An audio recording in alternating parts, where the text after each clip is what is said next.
اے اللہ ہماری ہر عبادتوں کو قبول فرما، ہمارے گناہوں کو معاف فرما، ہمارے گناہوں کو معاف فرما، ہمارے گناہوں کو معاف فرما۔ اے اللہ ہم گنہگار ہیں، ہم تیری بارگاہ میں سجدہ ریز ہو کر اپنے گناہوں سے توبہ کرتے ہیں مولا، تو ہماری توبہ کو قبول فرما، ہماری توبہ کو قبول فرما، ہمارے گناہوں کو معاف فرما، ہمارے گناہوں کو معاف فرما۔ اے اللہ ہمارے گناہوں کو معاف فرما، ہماری مصیبتوں کا خاتمہ کر، ہمارے پریشانیوں کو دور کر۔ اے اللہ اس وبا سے لڑ کر جب ہم باہر نکلیں گے تو اور مصیبتوں میں گھرے رہیں گے اور پریشانیوں میں رہیں گے مولا، تو اس پریشانیوں سے بھی ہم کو محفوظ رکھ، ان مصیبتوں سے بھی ہم کو محفوظ رکھ، ہم سب کو نیک بنا، ایک بنا۔ جس طریقے سے ہم نے رمضان میں عبادتوں کا اہتمام کیا، اے اللہ ہم کو ہدایت عطا فرما، توفیق عطا فرما کہ رمضان کے بعد بھی ہم اسی طریقے سے عبادتوں کا احترام کرتے رہیں، نمازوں کا اہتمام کرتے رہیں، قرآن کی تلاوت کرتے رہیں، اسی طریقے سے ہم اپنی زندگی میں عبادتوں کو شامل رکھیں اور تجھے راضی رکھیں۔ اے اللہ ہم کو توفیق دے، ہم کو ہدایت دے، ہم سب کی خدمات کو قبول فرما، ہم سب کی حفاظت فرما۔ وآخر دعوانا الحمدللہ رب العالمین۔ سر یہ لاک ڈاؤن میں جو نرمی کریں آ گئی، اس کے لیے کچھ میسیج دیں گے سر؟ لاک ڈاؤن میں جو نرمی دیے ہیں اس کے لیے میں عوام سے یہی اپیل کروں گا کہ احتیاطی تدابیر کو اختیار کریے۔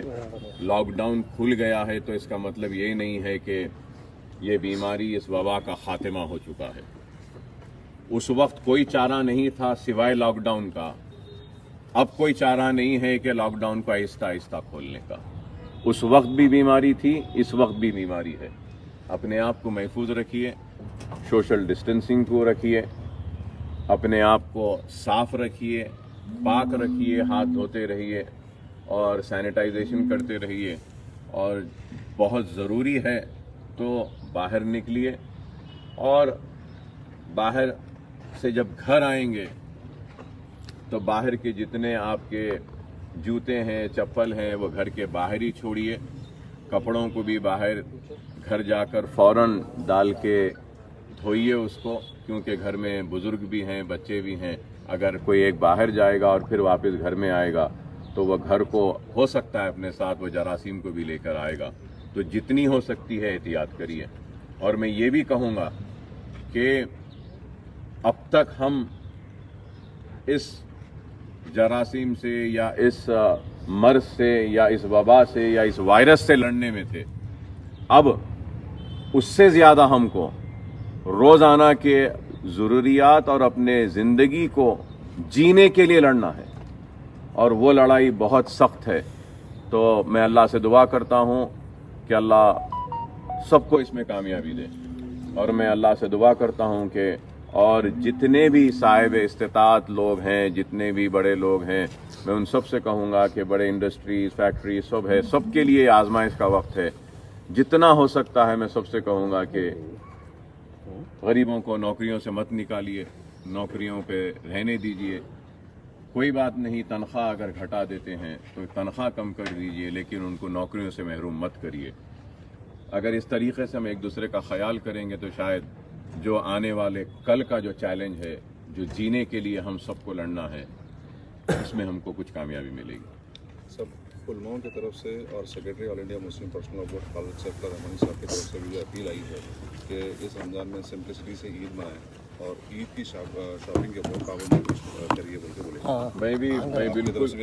میں بالکل ضرور میں عوام سے اپیل کروں گا کہ عید کو جو صاحب استطاعت لوگ ہیں سادگی سے کے ساتھ منائیں، اور علماء کرام نے جو اپیل کی ہے اس اپیل کی میں تائید کرتا ہوں، اور علماء کرام نے جو ضروری ہدایتیں دی ہیں اس پہ عمل کرنے کی میں آپ تمام سے اپیل کروں گا، کیونکہ یہ وقت بڑا نازک ہے، اور یہ مت سمجھیے خدا کے لیے کہ وقت ختم ہو گیا، لاک ڈاؤن کھل گیا، رات کا کرفیو ہے، دن کا ہے، حالات صحیح ہے۔ آپ اس خوش فہمی میں مت رہیے، ابھی بھی کورونا وائرس ہے اور کورونا وائرس کے ساتھ ہم کو جینا ہے۔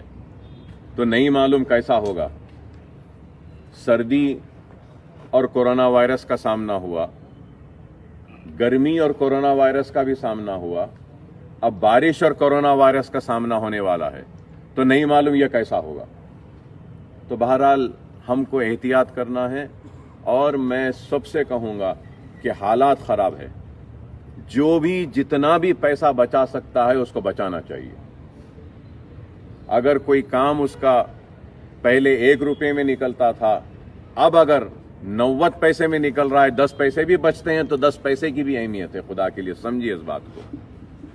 ملک اور دنیا کی معیشت تباہ و برباد ہو چکی ہے، ہر انڈسٹریز پریشانی کا شکار ہے، ہر کوئی پریشانی کا شکار ہے۔ جو بڑا ہے اس کو بڑے پریشانیاں ہیں، جو چھوٹا ہے اس کو چھوٹی پریشانیاں ہیں، لیکن ہر انسان پریشانیوں کے شکار ہے۔ تو خدا کے لیے کفایت شاری کے ساتھ پیسے کو بچائیے، ایک ایک پیسے کو بچاتے ہوئے کم سے کم خرچے میں اپنی زندگی کو گزارنا سیکھیے، اور لوازمات اور خرچے اور بیجا صرفے سے پرہیز کریے، ایک دوسرے کی مدد کریے، پڑوسیوں کی مدد کیجیے، اور علماء کرام نے جو اپیل کی ہے میں اس کی تائید کرتا ہوں، اور عوام سے اپیل کرتا ہوں کہ علماء نے جو ہدایتیں دی ہیں اس پر عمل کریے۔ سب یہ مودی گورنمنٹ جو ہے 20 لاکھ کروڑ روپے کا پیکیج کا اعلان کری، ملک میں 12 سے 15 کروڑ لوگ جو ہے لاک ڈاؤن کی وجہ سے، ان پلان اور ان پریسیڈنٹ لاک ڈاؤن کی وجہ سے بے روزگار ہو گئے۔ امریکہ اور دوسرے ممالک میں بے روزگاروں کو بھتہ مل رہا، لیکن یہاں پہ بے روزگاروں اور اسمال انڈسٹریز کو کچھ نہیں مل رہا۔ تو یہ پیکیج کو کیسے دیکھتے ہیں آپ، اور آپ کی طرف سے حکومت کیا سجیشنس؟ دیکھیے صاحب، حکومت کا یہ پیکیج مجھے تو کچھ سمجھ میں نہیں آیا ہے، صرف کاغذ پر ہے اور زبانی جمع خرچ نظر آتا ہے، عملی طور سے اس پہ کچھ بھی دکھائی نہیں دے رہا ہے۔ اور حکومت یہ بول رہی ہے کہ قرض لیو سب، میں قرض لینے کے بجائے آپ کیا دیتے ہیں وہ بتائیے، نہیں بول رہے ہیں کہ قرض لو۔ اگر میں تو یہ کہوں گا کہ اگر میرے سے پوچھے تو میں تو اتنا قابل نہیں ہوں کہ اکانومسٹ نہیں ہوں، لیکن میں یہ کہوں گا کہ جتنی چھوٹی اسمال اسکیل انڈسٹریز ہیں یا میڈیم کے انڈسٹریز ہیں، اگر حکومت اگر کچھ مدد کر سکتی ہے تو کم از کم 5 مہینے کے واسطے جو ان کا پاور بل ہے وہ معاف کر دیجئے۔ اگر ان کے اوپر لونز ہے تو ان کے EMI کو ہالیڈے دے دیجئے آپ۔ اگر ان کو واٹر سپلائی ہے تو وہ واٹر سپلائی 5 مہینے تک فری کر دیجئے، اور ان کو ٹیکس بینیفٹس دیجئے کہ آپ یہ 5 مہینے میں جو بھی کاروبار کریں گے اس پر جو ٹیکس کا جو سلیبز ہے اس کو آپ کم کر دیجئے۔ ایسی کئی چیزیں اگر کریں گے تو جس کے ذریعے کانفیڈنس بوسٹ ہوگا۔ تو یہ تو اعلان صرف کاغذ پہ ہے اور ناکامی ہے، اور جس طریقے سے مائیگریشن ہو رہا ہے، جو لوگ جا رہے ہیں، کوئی پیدل جا رہا ہے، کوئی رکشے میں جا رہا ہے، کوئی سائیکل پہ جا رہا ہے، کوئی لاری میں جا رہا ہے، بھوک پیاس تڑپتے ہوئے لوگ بھاگ رہے ہیں، تو یہ حکومت کی ناکامی کی سب سے بڑی نشانی ہے۔ تو ان کے لیے بھی حکومت نے کچھ بھی کوئی اعلان نہیں کیا۔ واپس یہ لیبرز واپس چلے جانے کے بعد آپ ان کی مدد کریں گے، کیا کریں گے، کیسا کریں گے، مجھے سمجھ میں نہیں آتا ہے۔ بہرحال میں سمجھتا ہوں کہ حکومت کو چاہیے کہ چاہے ریاستی حکومت ہو یا مرکزی حکومت ہو، یہ ایک آل پارٹی میٹنگ بلائیں اور ساری سیاسی جماعتوں سے مل کر ان سے مشورے لیں، اور پورے ریاستوں کے چیف منسٹرز، فائنانس منسٹرز اور دوسرے منسٹرز کو بلا کر میٹنگ لیں، سب کے مشورے لیں، اور مشورے لے کر اگر کچھ کام کریں گے تو میں سمجھتا ہوں کہ ایک اکانومی کو، معیشت کو پھر سے دوبارہ پٹری پر لانے یا بحال کرنے میں کسی حد تک کامیابی ہم کو ملے گی۔ لیکن یہ مسئلہ صرف ہمارے ملک کا نہیں ہے، ساری دنیا کا یہ حال ہے، لیکن دوسرے ممالک میں جو اقدامات لیے جا رہے ہیں، اٹھائے جا رہے ہیں، افسوس کے ساتھ کہنا پڑ رہا ہے کہ ہمارے پاس ویسے کوئی اقدامات نہیں اٹھائے جا رہے ہیں۔ سب میرا اور ایک سوال ہے، یہ لاک ڈاؤن میں رعایتیں دیے، یہ بھی کہا جا رہا کہ 15 دن کے بعد مکمل بزنس ایکٹیویٹیز کو ریزیوم کریں گے یہ لوگ، تو یہ ٹیسٹنگ کو پرائیویٹائزیشن نہیں کریں، صرف گورنمنٹ ہاسپٹل میں ٹیسٹنگ ہے، جب کھول ہی دیا جا رہا ہے تو کیا کارپوریٹس اور دیگر جو طبی ادارے ہیں ان کو جو ہے اجازت نہیں دی جانی چاہیے کہ ٹیسٹنگ ہو، اور ایک ٹیسٹنگ بڑے پیمانے پہ ہو؟ نہیں، یہ ٹیسٹنگ کی اجازت دینی چاہیے، اور آپ نے جو سوالات جو اٹھائے ہیں میں سمجھتا ہوں کہ شاید ایسے ہی سوالات ہائی کورٹ کے جج نے بھی اٹھائے اور حکومت سے جواب بھی طلب کیا ہے، تو دیکھتے ہیں کہ حکومت کیا جواب داخل کرتی ہے کورٹ میں ان سوالات پر۔ مگر میں سمجھوں گا کہ یہ ضروری ہے کہ جتنا زیادہ ہو سکتا ہے ہم ٹیسٹ کریں، اور یہ بھی ایک چیز حقیقت ہے جس کو سمجھنا چاہیے کہ سارے لوگوں کا ٹیسٹ نہیں کر سکتے. اگر ہم سارے ہندوستان کے ٹیسٹ اگر کرنا چاہیں گے تو کئی برس لگ جائیں گے ٹیسٹ کرنے میں.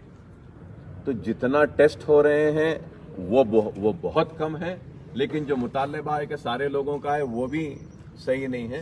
ایک بیچ کا راستہ دیکھ کر جتنے بھی زیادہ ٹیسٹ ہوتے ہیں کرنا چاہیے. اور میں یہ سمجھتا ہوں کہ جتنے ہاسپٹلز ہیں جو ان پیشنٹس جائیں گے ہاسپٹل میں، جو سرجریز کو جائیں گے، جو پیشنٹس کو ایڈمٹ کریں گے، میں سمجھتا ہوں کہ ان کو بھی ٹیسٹ کرنا پرائیویٹ ہاسپٹل کو لازم بنائے، تاکہ اگر یہ لازم بنا دے گی حکومت کہ جو بھی پیشنٹ ان پیشنٹ آ رہا ہے، جو بھی پیشنٹ سرجری کے لیے جا رہا ہے، جو بھی پیشنٹ ڈیلیوری کے لیے جا رہا ہے، جو بھی پیشنٹ کرٹیکل کیئر میں جا رہا ہے، اگر ہم اس کا کووڈ ٹیسٹ کرتے ہیں تو اگر وہ پازیٹیو آتا ہے تو ان کے لیے الگ وارڈز رکھنی چاہیے، گاندھی ہاسپٹل کو بھیجنا چاہیے. اور جو نیگیٹو آتے ہیں ان کو ہاسپٹل میں ایڈمٹ کر کے نیگیٹو آنے کے بعد ہی سرجری کی جانی چاہیے، نیگیٹو آنے کے بعد ہی CCO میں لینا چاہیے یا ان کو ڈیلیوری. کیونکہ ہم کو ہمارے ڈاکٹرز کو بھی بچانا ہے.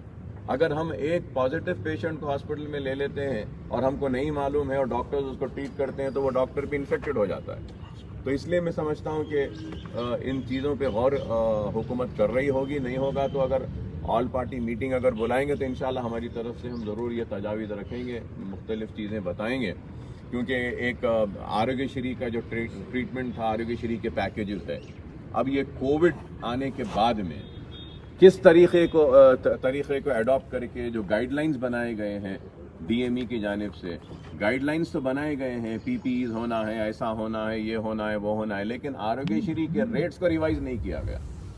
وہی ریٹس رکھیں گے اور یہ کرو بولیں گے تو پھر ہاسپٹلس آروگیہ شری کے پیشنٹس کو نہیں لیں گے. تو آروگیہ شری کے پیشنٹس کو بھی کووڈ-19 کے بعد میں کووڈ پروفائل ٹیسٹ ایک انکلوڈ کر اس کے لیے بھی کچھ ایک اماؤنٹ دینا چاہیے اور اس کے لیے بھی گائیڈ لائنز بنا کر کچھ انہینسمنٹ کرنا چاہیے، بڑھانا چاہیے. میں حکومت سے اس میڈیا کے ذریعے مطالبہ کروں گا، ہیلتھ منسٹر صاحب سے بھی، کہ آپ فوراً میٹنگ بلائیے. جتنے بھی آروگیہ شری کے جو کارڈ ہولڈرز ہیں، جو پیشنٹس انتظار میں ہیں، کووڈ ٹیسٹ ایک لازم کریے اور اس کے بھی پیسے آروگیہ شری کے پیکیج میں انکلوڈ کرنا چاہیے. نہیں تو پھر ہاسپٹلز نہیں لیں گے. کیونکہ اب دیکھتے ہیں کہ جتنے بھی پرائیویٹ اور کارپوریٹ ہاسپٹلز ہیں وہ آروگیہ شری کے پیشنٹس کو ریفیوز کر رہے ہیں. اب تو اور موقع مل جائے گا ان کو کہ کووڈ پروفائل کرنا ہے، کووڈ کا ٹیسٹ کرنا ہے، یہ سب کرنا ہے، آروگیہ شری میں یہ کورڈ نہیں ہے، ہم نہیں لیتے، بول کے واپس بھیجیں. تو میں حکومت سے یہ کہوں گا کہ جو بھی ہاسپٹل اگر کسی آروگیہ شری پیشنٹ، غریب پیشنٹ کو ریفیوز کرتا ہے تو اس کے خلاف کارروائی کرنا چاہیے. ایک اور دوسرا یہ کہ یہ کووڈ پروفائل کے لیے نئے اضافہ بھی اس میں کرنا چاہیے.